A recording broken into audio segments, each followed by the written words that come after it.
Gênesis capítulo 1, o verso 26 diz assim: Então disse Deus: façamos o homem à nossa imagem, conforme a nossa semelhança. Domine ele sobre os peixes do mar, sobre as aves dos céus, sobre os animais domésticos, sobre toda a terra, e sobre todos os répteis que se arrastam sobre a terra. E assim Deus o criou, a sua imagem, a imagem de Deus o criou, macho e fêmea os criou. Amém. Pai, pedimos a Tua bênção sobre a Tua palavra nessa noite, que os nossos corações sejam cheios de Ti, que possamos ouvir a voz do Teu Espírito, e que Tu venhas, Senhor, a estar falando conosco nessa noite. Nós precisamos de Ti, nós precisamos do sopro do Teu Espírito, ministrando, Senhor, as nossas vidas, em nome de Jesus. Amém. Amém. O tema de hoje que eu quero conversar com vocês é sobre o coração materno de Deus. E eu sei que esse talvez possa ser um tema um pouco controverso, principalmente porque teologicamente nós não vemos Deus sendo chamado de mãe. Nós não vemos em nenhum momento Jesus, por exemplo, se referir a Deus como mãe. E ainda mais hoje, em toda essa discussão de gênero que nós temos, começa a discutir que gênero Deus tem.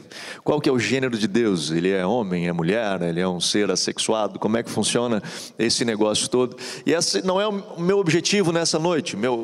O anseio do meu coração, na verdade, não é me debruçar sobre esse tema. E não quero mudar a sua teologia, no sentido de que passamos a chamar Deus de mãe. Deus, Ele é pai, e teologicamente Deus, Ele é nosso pai. Foi assim que o Senhor Jesus nos ensina. Mas esse é um texto interessante. A Bíblia diz que Deus, a Trindade, ela senta e decide fazer o homem. Mas ela não decide apenas fazer o homem e o ser humano. Mas ela decide fazer o ser humano, o homem, à sua imagem e semelhança. E note que o verso 27 diz que assim fizeram. E assim Deus então decidiu fazer o homem à sua imagem e semelhança. Mas para que Deus pudesse fazer um ser semelhante a Ele, Ele precisou fazer, na verdade, dois seres. Ele criou o homem e a mulher. Para que Deus pudesse fazer alguém que fosse semelhante a Ele, Ele precisou criar dois seres: o homem e a mulher. Em outras palavras, o que Deus fez foi parte de quem Ele é, Ele coloca no homem, e parte de quem Ele é, Ele coloca na mulher.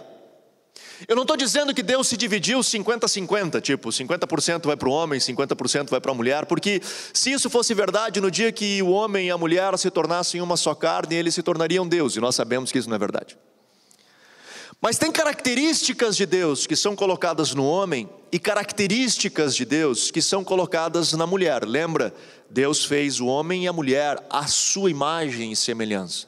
Portanto, tanto o homem quanto a mulher carregam semelhanças de Deus, carregam características da própria divindade. Deixa eu lhe dar um exemplo. O homem ama e a mulher também ama, mas é diferente. O pai ama o filho, a mãe também ama o filho, mas é diferente. E eu tenho viajado em alguns lugares, e eu sempre, principalmente quando eu vou ministrar de paternidade, eu inicio com esse texto. E todos os lugares, não só no Brasil, como outros lugares que a gente tem essa oportunidade, não conheci nenhum outro país que não aconteça algo mais ou menos assim. O pai pega a criança, e quando a criança já está um pouquinho mais durinha, assim, não chega a estar caminhando, mas é um pouquinho mais durinha, em todo lugar que eu vou, o pai faz uma coisa, que é o quê? Atira para cima, é ou não é? Pega a criança e atira para cima. E a mãe fica embaixo, assim, tipo, aonde vai cair essa criança, né? Porque eu vou cuidar, tipo, meu Deus do céu, olha a cabeça, olha as costas, olha não sei o quê, né? Vai quebrar não sei o quê, olha aqui, e fica naquele negócio. Não significa que o homem não ame a criança, mas é que o homem tem uma característica nele, que é projetar destino no filho. O homem tem a característica de dizer: vai filho, você pode, você consegue, você pode voar. Ele pega a criança ainda com as pernas toda mole, bota para caminhar e fica aquelas pernas assim, tipo, né? E vai, mano, vai. Não vai, claro que não vai. Mas é a característica do pai de projetar destino no filho, é a característica do pai de dizer: cara, você consegue. E nós vemos Deus fazendo isso conosco, dizendo: você é mais que vencedor, ide por todo mundo, prega o evangelho, vai, você consegue, eu creio em você, lhe dei um chamado, coloquei algo nas tuas mãos. O homem carrega uma parte da característica de Deus, e a mulher carrega o conforto, o cuidado, a proteção, que também vem de Deus. A Bíblia diz que Deus, como a galinha cuida dos seus pintinhos, assim o Pai cuida de nós. Eu sei que nós tínhamos alguns estresses, eu e a Miriam, quando as crianças começavam a crescer, porque eu, na minha mentalidade, na minha cabeça de pai, eu então tentava amar meus filhos, e ela, na cabeça de mãe, tentava amar os filhos. E aí então, quando começava a crescer, o Tink, que foi o primeiro que começou a crescer, nós morávamos ainda em Sapiranga, e tinha um mercado que ficava, sei lá, uns 500 metros, um pouco mais talvez, de casa, e tinha que atravessar uma avenida que era movimentada. Claro que a gente senta e explica, olha para os dois lados, né? Vem para cá, olha para lá, faz aquele negócio todo e vai. E eu dizia: Tim, vai lá e compra para mim um negócio. O que eu queria era começar a projetar nele a capacidade de crescer, de desenvolver, de ir. E aí a Miriam: será? Quem sabe? E não sei. Eu digo: não, vai dar certo. Tim, olha para os dois lados e vai. E aí o Tim saía lá, né? Bem, né? E ela começava assim: mas se acontecer alguma coisa? Mas e se sequestrarem ele? Mas e começa assim, né? E já começou a dar um negócio aqui dentro também, já não sei mais agora, se já era para ter ido, não, né? Já começa assim: meu Deus do céu, esse negócio não vai dar certo. E aí já, as primeiras vezes, claro, cara, a gente não é assim todo, né? A gente ia assim na beira da estrada, para ele não ver, obviamente, né? Que a gente estava cuidando dele para que tudo desse certo. A gente ia naquela assim, dava aquela olhada assim, atravessou, né? Ufa, deu certo, né? Mas é característica da mãe, esse lugar de proteção, essa coisa de estar mais perto, de trazer a gente para dentro. E isso vem de Deus. Isso nasceu do coração de Deus. Eu costumo dizer que Deus, ele projetou a humanidade dessa forma, colocando características dele no homem, características dele na mulher, com uma intenção específica. Que o homem e a mulher, quando Adão e Eva, os dois se tornassem uma só carne, tivessem filhos, e amassem os seus filhos no ambiente perfeito de Jardim do Éden. Quando começassem a amar com conforto, com segurança, com palavras de afirmação, e depois com destino, projetando. Quando essas crianças crescessem e levantassem os seus olhos para se relacionar com Deus, elas saberiam quem Deus era, porque elas foram amadas com um amor característico de Deus através dos seus pais.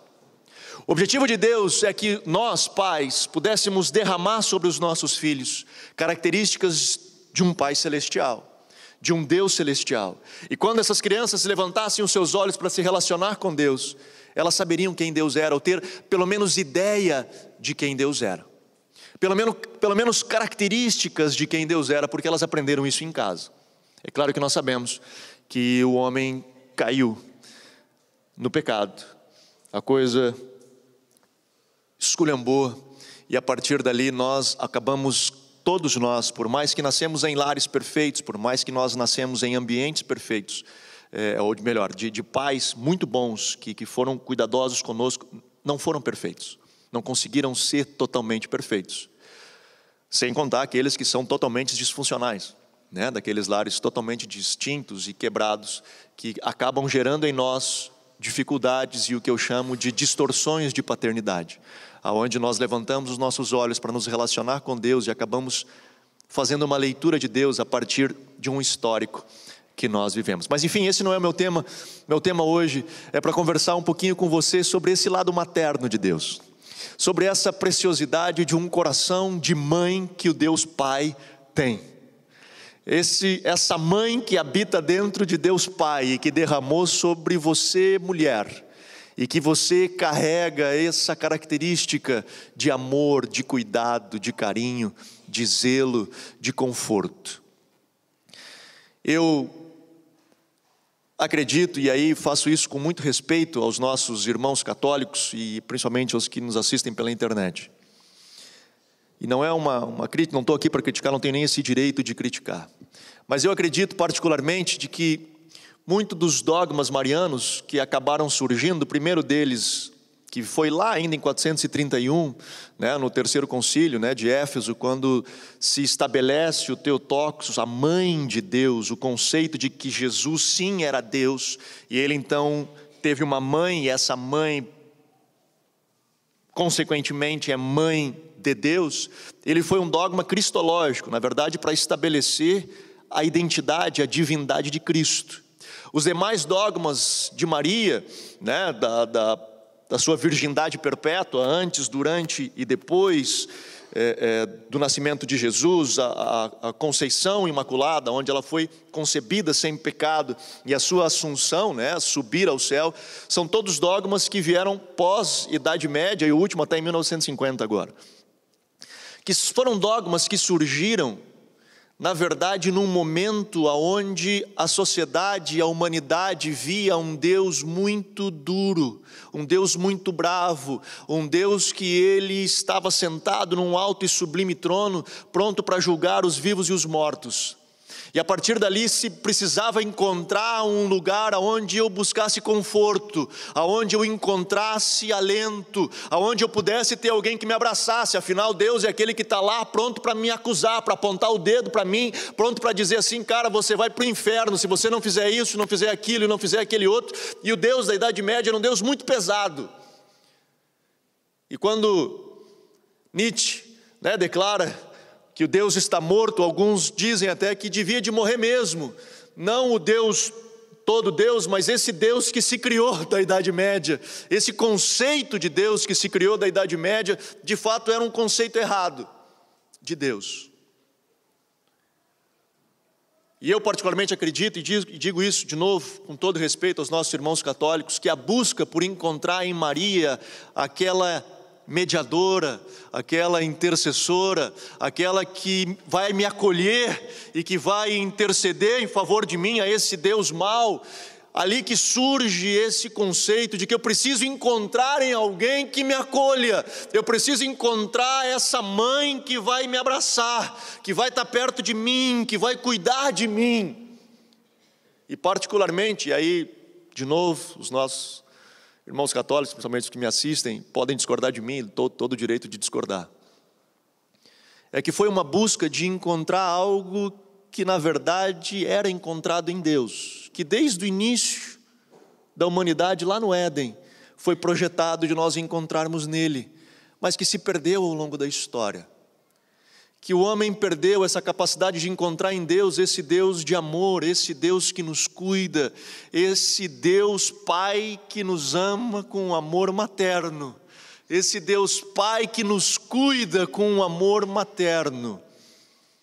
Passamos crescendo com medo de Deus, crescemos temendo o que nós podemos fazer que pode aborrecê-lo, e uma vez aborrecendo, nós vamos sofrer as consequências. E aí então buscamos artifícios que nos intermediem, que estejam diante de nós, nos protegendo de esse Deus tão duro e bravo, tão inflexível. Mas eu acho interessante na mulher, e esse é algo que os homens não tiveram o direito de experimentar, que é de poder conceber. Nós homens não temos isso, e nem temos ideia de como é isso. E não estou aqui fazendo nem machismo, nem feminismo, não é essa a minha concepção, não é esse aspecto. Mas a mulher tem essa capacidade de gerar, de carregar uma vida dentro dela, e que ela é totalmente dependente da mãe. A mãe vive sem o feto não vive sem a mãe. Ele é dependente dela. E ele então ali vai crescendo, e ela vai sentindo a formação de cada parte dessa criança. Vai sentindo o primeiro chute, vai sentindo ela pisar na bexiga, né? E dar aquela esticada às vezes assim que...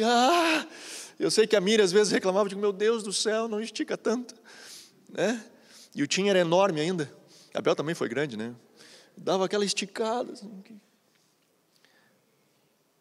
Mas vai experimentando cada uma dessas partes. E aí depois, quando nasce, aquela criança que nasce, ela é totalmente dependente da mãe. Não que o pai não tenha o seu papel, não que o pai não faça algo, eu tentava fazer de tudo. Eu dava banho, eu tentava trocar fralda, trocava fralda, né? Tentava participar do máximo que eu podia, mas ainda assim eu era aquele personagem que ficava meio de lado, assim, sabe, qualquer não. Porque quando a criança chorava não adiantava eu dar o peito. Não adiantava. Não tinha jeito. Eu comecei a fazer um pouquinho mais parte quando a gente teve que dar o suplementinho aquele, né? Que é caro para burro, aquilo. Eu guardei todas as latinhas daquilo, botei o Tim sentado na frente, depois que ele parou de mamar aquilo, tirei uma foto e disse, ó, isso aqui tu me deve. Um dia tu vai ter que me pagar esse negócio, tu podia ter mamado mais 2 meses e meio, tu parou de fresco, tá me devendo, já nasceu com a dívida, tá lá. Tem a foto dele sentadinho na frente das latinhas de nã. Mas no primeiro momento a gente não tinha muito, cara, como pai, de fazer esse negócio. Você fica ali meio que observando, tenta ajudar, tenta arruma aqui, limpa ali. Mas a interação com a criança, a gente não tem muito assim. Ele não. Ele vai começar a interagir com a gente depois dos 6 meses ali, sei lá, um pouco mais talvez, né? Que ele começa a olhar um pouquinho, ele começa a identificar quem que é o pai, aquela coisa toda. Mas num primeiro momento, e alguns dizem que até os 2 anos, a mãe tem um papel fundamental na vida dessa criança. Eu acho interessante a própria amamentação, que como animais racionais que somos, mas diferente de alguns outros irracionais, poderia Deus ter colocado a amamentação em qualquer outro lugar que não tivesse conexão, mas na mulher não, né?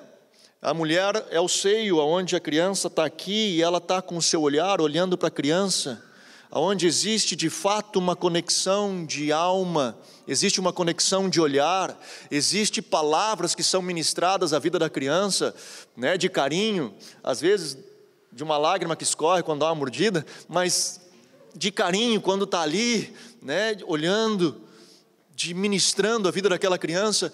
E foi um projeto que Deus construiu lá atrás, aonde a mãe tem essa missão de gerar conforto, de gerar segurança, de gerar algo que nós chamamos de confiança básica, que é aquela confiança que a criança tem nela mesma, de que ela acredita em si própria, porque foi ali com a mãe que ela estava ali sendo amamentada, a mãe olhando nos olhos dela e dizendo, filha, filho, tu é lindo, tu é linda, como a mamãe te ama.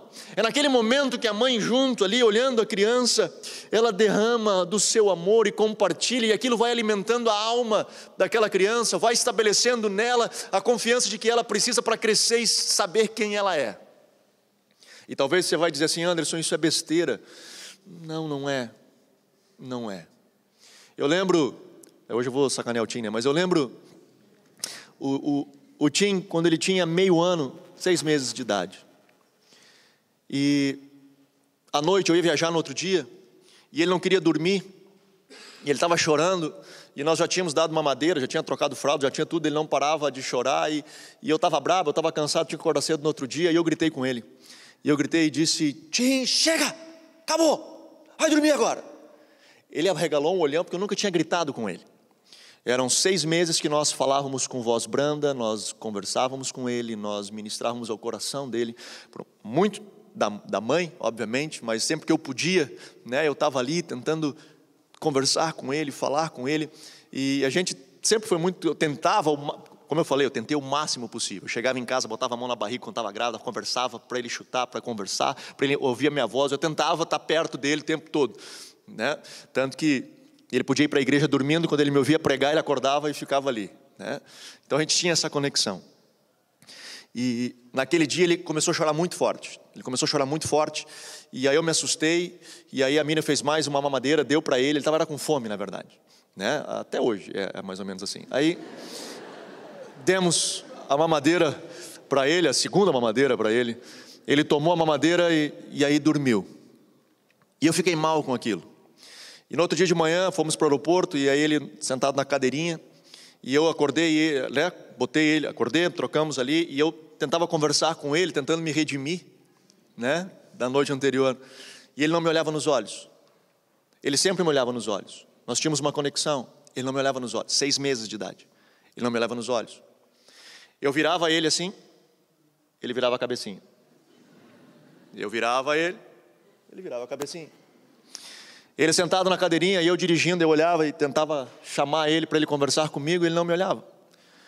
E eu tentei até Porto Alegre, chamando ele, ele não conversava comigo. Fiz o check-in, despachei a bagagem, fui, sentei com ele, 6 meses de idade. Coloquei ele sentadinho, assim, na mesa, num restaurante. Ele não me olhava nos olhos, né, porque eu me puxava aqui e nada. Eu disse: filho, ontem à noite o papai errou contigo. Eu não podia ter te xingado da maneira que eu te xinguei. E eu quero que tu me perdoe. Acredite você ou não. Ele virou o rostinho, olhou nos meus olhos e voltou a ser a criança que ele era. 6 meses de idade. A forma que nós ministramos, a forma que nós nos debruçamos, aquilo que nós derramamos sobre os nossos filhos, principalmente quando são pequenos, tem uma influência absurda nas suas vidas. E essa é uma missão que você, mamãe, tem. De gerar amor, de gerar conforto, de gerar carinho. Nós, cristãos, nós assumimos algumas palavras como se nós fôssemos donos delas, como se nós entendêssemos de tudo isso. A gente fala, por exemplo, de eternidade, o pessoal conversa e vem falar com os crentes sobre a eternidade, a gente fala assim: eternidade é eternidade, a gente entende, a gente entende tudo esse negócio aí. Eternidade, o que é eternidade? A eternidade é o que não acaba nunca mais, é aquilo que vive para sempre. Mas na verdade, é nós, com uma mente finita, tentando entender o infinito. Nenhum de nós sabe exatamente o que é eternidade, porque nenhum de nós experimentou isso. Tudo que nós sabemos é algo que nós tentamos entender com a nossa mente. De novo, uma mente finita tentando entender o infinito. Eu particularmente acredito, por exemplo, quando João descreve algumas coisas no Apocalipse sobre ruas de ouro e tudo, eu acho que aquilo foi a melhor forma que ele conseguiu descrever a partir do que a mente finita dele entendia daquilo que ele estava vendo. Mas eu acho que o que tem lá, cara, ainda é muito maior do que aquilo. Aquilo parece ser o que a gente imagina com aquela relação que ele faz com o que ele conhecia. Mas era de novo uma mente infinita sendo desvendado o infinito. E uma das coisas que nós assumimos como algo natural nosso é de um Deus que nos ama incondicionalmente. E a gente fala para as pessoas isso, a gente diz assim: cara, Deus nos ama, vem para Jesus, papai te ama incondicionalmente. E a gente fala esse negócio do incondicionalmente como se fosse uma coisa que nós dominássemos. Mas de fato, nós não sabemos o que é. E nós não sabemos o que é por uma razão simples: nenhum de nós foi amado incondicionalmente. Nenhum de nós experimentou esse ambiente de um amor incondicional. Ele sempre foi condicionado a alguma coisa. Ele sempre foi condicionado a algo. E por mais que a nossa mãe, ela possa derramar o amor, e a maioria das vezes que nós vemos, por exemplo, olha que coisa doida, eu trabalhei por 2 anos dentro de presídio. E as pessoas que eu ia lá visitar, os parentes que estavam lá visitando, ou eram as esposas da visita íntima, ou eram as mães. Raramente se via o pai, porque a mãe tem essa característica de nos amar incondicionalmente, de estar junto, de estar perto. E isso, Deus nos ama incondicionalmente. A nossa história de vida, ela diz outras coisas, por N situações que nós passamos e enfrentamos. Às vezes até dificuldades com a nossa própria mãe. Mas o fato é que Deus colocou em você, mulher, uma característica preciosa: de amar, de dar conforto, de dar segurança. E isso nós encontramos em Deus quando nós olhamos para esse Deus Pai que nos ama com um amor de mãe também. Quando nós buscamos a Ele, nos refugiamos nele, nós encontramos nele esse Pai que nos coloca no seu peito, olha nos nossos olhos e diz assim: cara, eu te amo. Mas eu fiz cocô há pouco e melequei tudo. Não tem problema não. Eu vou te limpar e você continua sendo meu filho. Mas eu esculhambei com tudo, eu acabei de vomitar na roupa nova e limpa que você colocou. Feliz eu não fiquei, confesso. Não é? Pronto para sair? Volta, troca tudo de novo. Assim como Deus também não fica feliz quando nós erramos. Deus também não fica feliz quando nós caímos. Deus também não fica feliz quando nós fizemos caca e melecamos tudo na roupa nova que Ele nos deu, no dom novo que Ele nos deu, no ministério novo que Ele colocou nas nossas mãos. Ainda quando nós esculhambamos com tudo aquilo, não fica feliz, não fica feliz. Mas Ele nos troca. Ele troca a nossa roupa, Ele troca as nossas vestes, assim como fez com o filho pródigo. Colocou vestes brancas, não mais com cheiro de porco, não mais com cheiro de carca de porco, mas com vestes limpas, coloca um anel no dedo e diz: vamos celebrar, porque meu filho estava morto e reviveu, estava perdido e foi achado. A expressão do filho pródigo, da parábola do filho pródigo, nós vemos um Deus Pai que nos ama com amor de mãe. Nós vemos um Deus que o seu coração materno nos alcança e nos abraça. Nós encontramos em Deus a figura de conforto, de segurança, de dizer: vem para cá como uma galinha, como eu falei, cuida dos seus pintinhos, vem para cá, eu vou cuidar de você, eu vou te proteger, eu vou estar perto de ti. Você pode dar a mão para mim, você pode caminhar comigo, nós vamos caminhar juntos nessa jornada. Mas para muitos de nós esse é um conceito difícil de se entender, porque nós passamos uma vida inteira tentando ou impressionar os nossos pais, ou tentar chamar a atenção deles, ou talvez se nós não fizéssemos nada para eles também não estavam nem aí. E aí nós entendemos o seguinte: cara, se eu não lutar pela minha vida ninguém vai, então bora, vamos trabalhar, mano, e vamos se virar, vamos fazer, vamos correr atrás. E a gente saiu correndo atrás, porque afinal temos que crescer, mano. Chega de chorar, bora, levanta, vai. E aí quando nós levantamos para nos relacionar com Deus, e nós estamos precisando aquele dia, e todos nós temos esse dia que nós precisamos de um abraço, é ou não é? Aquele dia que nós precisamos que alguém venha e diz: mano, vem cá, deixa eu te dar um abraço. É só um abraço que a gente precisa. Porque todos nós nascemos com essa necessidade de amar e ser amado.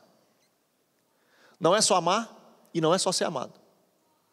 Todos nós precisamos ter alguém aonde nós derramamos o nosso amor sobre, e precisamos ter alguém que derrame o seu amor sobre nós. Por isso a preciosidade da família. Isso é um negócio doido. Família, já me ouviram dizer isso? Depois da salvação, para mim é o maior presente que Deus nos deu. Porque eu tenho aonde derramar e tenho a quem derrama sobre mim. Ver meus filhos hoje, tão grandes já, cara, mas ver os dois no aeroporto para me buscar, foi um negócio sensacional. Fiz todo um escândalo quando eu saí. Deixei eles envergonhados e eles sabiam que eu ia fazer isso. E não tem problema. Ninguém sabia por que eu estava abanando, né? Claro que quando olhasse para eles, iriam ver que eram eles, né? Porque eles ficaram todos envergonhados. Mas para mim é importante isso. De ter alguém que eu derramo e alguém que derrame sobre mim. Alguém que me ame. E quando nós rompemos com isso, quando nós quebramos isso, temos uma tendência a nos relacionar com Deus da mesma forma e passamos a fazer a nossa relação com Deus a partir de uma estrutura de performance e desempenho. Se eu desempenhar bem e fazer bem, talvez aquele Deus que está lá em cima vai olhar para mim e vai dizer assim: cara, você é um cara bom, mano, você é fera, velho. Eu vou te dar um ministério, cara. Eu vou te botar em algum lugar. E não que a gente não tenha que trabalhar, não que a gente não tenha que fazer coisas, não é isso que eu estou falando. O que eu estou falando nessa noite, o meu desejo nessa noite, é mais do que o que você faz. Eu quero conversar com você em quem você é. É na relação sua com o Deus Pai, que te ama, com amor de mãe também. Aonde Ele vai te amar independente daquilo que você faz ou deixa de fazer. E não que você precise parar de fazer ou precise fazer mais. A relação de amor dele contigo, de novo, ela é incondicional. Ela não está atrelada a uma condição. Isso significa que eu não preciso fazer mais nada para Deus? Não disse isso. Jesus disse: meu pai trabalha e eu também trabalho. E trabalhamos muito. Quando o filho mais velho estava indignado na parábola do filho pródigo, que saiu de casa e não queria voltar para casa porque o pai estava celebrando com aquele que havia pecado, e ele disse assim: pai, eu estou aqui sem nunca transgredir um só dos teus mandamentos, e tu fez festa com esse aí que gastou com prostitutas e meretrizes, e eu que estou aqui trabalhando duro, sendo bom na igreja, cuidando de tudo, sendo um bom crente, não me fez festa comigo? O pai não olhou para ele e disse assim: rapaz, você é meu filho, cara, você não precisava trabalhar. Ele não disse isso. Ele não disse mesmo. Porque a expressão da nossa fé em Cristo é uma expressão de serviço. Uma vez me perguntaram: pastor, o sinônimo de amar a Deus é servir a Deus? Eu disse: não é. Amar a Deus significa simplesmente amar a Deus. E você vai lembrar quando você se apaixonou pela sua esposa ou pelo seu marido. É um negócio lindo demais, cara.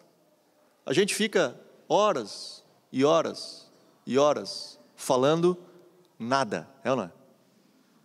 E fica. Eu fui de Porto Alegre ao Rio de Janeiro de ônibus, 24 horas, sentado do lado da Miriam. A gente não pegava na mão, assim, de andar de mão dada, mas a gente ficava com a mão assim, fazendo dedinho. O Robson fica brincando e ficava 24 horas fazendo dedinho. Ficava botando dedinho aqui, dedinho ali, dedinho. E conversamos 24 horas. Depois de casado, repetimos uma viagem, aí fomos para Londrina, que é 18 horas de viagem. Dormi 16.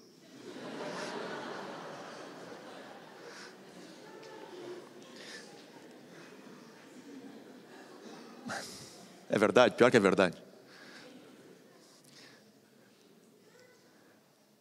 Mas quando a gente está apaixonado, a gente ama estar junto. Eu sou da época do telefone. Desliga tu, não, desliga tu, não, desliga tu, não, desliga tu. Cara, eu sou dessa época. É isso, você está apaixonado, é isso quando você ama. E quando você ama, aí você serve. O serviço é uma expressão do seu amor e não um sinônimo dele.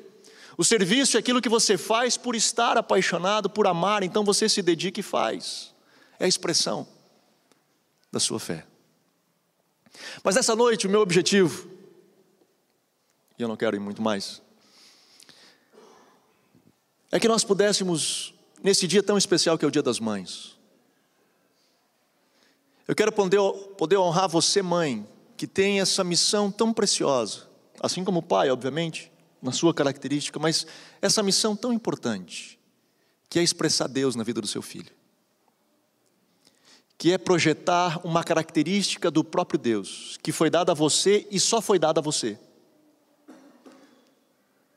Por mais que você queira substituir a figura paterna, você não vai substituir. E por mais que o pai queira substituir a figura materna, também não vai substituir. Porque são características individuais que Deus deu um para o outro. E olha que eu já tentei isso. Abrindo um parênteses aqui. Normalmente sou eu que viajo, mas quando a Miriam viaja, eu tento fazer algumas coisas que as crianças não, né? Que os meus filhos não notem que a mãe viajou. E não é que eu tenha problema de lavar roupa, essas coisas eu lavo. Não vou dizer que eu gosto de fazer isso, mas eu faço. Às vezes dá um problema de botar uma meia vermelha junto com as roupas brancas. Um dia a roupa da Bel ficou um pouquinho, que era branca, ficou rosa, mas ficou limpa, bem limpinha. Teve uma outra, um blusão, cara, era um blusão, era lindinho, cara, o blusão parecia um abajur assim, ele ficou esgaçado embaixo, que era um blusão de lã. E a última que eu fiz, que eu não sei por que o pessoal me critica por isso, cara, mas eu fui lavar, faltava para lavar roupa íntima, eu botei e deu espaço na máquina, cara. E aí agora o que eu faço? Tinha pano de chão. Aí eu botei junto, cara. Então eu não sei por que o pessoal tem essa reação. Porque se fosse para sujar ia ficar nojento. Porque imagina tu botar a roupa íntima para sujar. Mas tudo ficou limpo no final, né? Ficou tudo limpo, saiu tudo limpo no final. Claro que as cuecas ficavam com aqueles coisa de, a Bel olhou e disse: pai, mas isso aqui tá cheio de aqueles paninho, os fiapos da roupa. Eu digo: tá, meu, dá uma chacoalhada. Vai dar tudo certo isso aí, cara, vai dar. Tá limpo. né? Então assim, eu tenho alguns probleminhas, não é muitos assim, mas né, faço. Mas na última que a Miriam foi, né, já era, acho que foi ano passado, a Miriam ficou, acho que 5 dias, uma semana ficou fora, lá na casa dos teus pais. E aí, os caras vão fazer um monte de coisa. Eu pensei, cara, eu vou fazer um monte de coisas, não vão notar a falta da Miriam. Né? Deu essa probleminha da roupa ali, mas no mais, deu 3 dias, a Isabel veio para mim e disse assim, pai, a mãe volta quando? E eu achei que eu estava dando o meu máximo, sabe? Vocês não vão notar a falta. Por mais que eu ame a Bel e o Tim, eu vou sempre amar eles com amor de pai. Eu não consigo amar com amor de mãe. Por mais que a Miriam venha amar o Tim e a Bel, eles vão amar com amor de mãe. E eu entendo que muitos, talvez aqui até, ou mesmo provavelmente me assistindo pela internet, são mães que tiveram que ser mãe, pai e tudo junto, e eu entendo o seu esforço, eu entendo todo isso e honro e abençoo mesmo a sua vida pelo seu esforço. Porque não é fácil, é uma pegada bastante difícil. Mas o inimigo realmente tem investido nas famílias hoje para destruir os lares. E o objetivo que ele tem feito isso é para que filhos de lares desestruturados, quando comecem a crescer e vão se relacionar com Deus, essas pessoas terão distorções de paternidade. Porque elas foram muito amadas por uma característica talvez, mas está faltando uma outra do outro lado. Tudo isso tem solução, graças a Deus. Tudo isso a gente resolve, isso é muito bom. Por isso que o Pai vem ao nosso encontro com amor de pai e com amor de mãe. Por isso que quando nós hoje vamos nos relacionar com Deus, às vezes nós temos dificuldades. E inconscientemente nós acabamos passando para Deus essa realidade. Jogamos para Deus, projetamos em Deus essa realidade da experiência que nós tivemos dentro de casa. E às vezes temos dificuldade mesmo de conviver ou de aceitar, por exemplo, um amor de um Deus que me ama incondicionalmente. Que eu posso fazer a caca que eu fizer, que eu posso talvez ter esculhambado tudo, e muitas pessoas eu encontro pelo caminho e digo, cara, vamos voltar. Eles, cara, não dá mais. Eu esculhambei e eu estraguei tudo. Eu não tenho mais cara. Porque não entende que existe um pai que nos ama incondicionalmente e que ele vai trocar a nossa roupa, ele vai limpar a nossa fralda, ele vai fazer tudo aquilo que a nossa criancice acabou esculhambando, ele vai lá e vai estar conosco e vai nos amar e vai ministrar nas nossas vidas. Mais uma vez eu digo, meu desejo nessa noite é que você, mãe, possa descobrir, se ainda não o fez, tamanha responsabilidade que é de você de projetar na vida dos seus filhos uma característica de Deus. E que missão que papai te deu. Que missão que papai do céu derramou nas tuas mãos. Que missão preciosa de ser aquela que vai expressar na vida dos seus filhos um Deus que nos ama incondicionalmente, que nos abraça e nos cuida. Ao mesmo tempo, nessa noite, o meu anseio é que cada um de nós, homem ou mulher, possamos nos relacionar com esse Deus Pai, que nos ama com amor de mãe. Que possamos correr para Deus Pai, não com medo daquele Deus da Idade Média, não com medo daquele Deus que está lá pronto para julgar os vivos e os mortos, um Deus que está buscando os teus erros, mas um Deus que deseja te abraçar, deseja te beijar, deseja te pegar no colo, e às vezes nós realmente precisamos ser pegos no colo para poder seguir à frente. Amém? Vamos colocar de pé.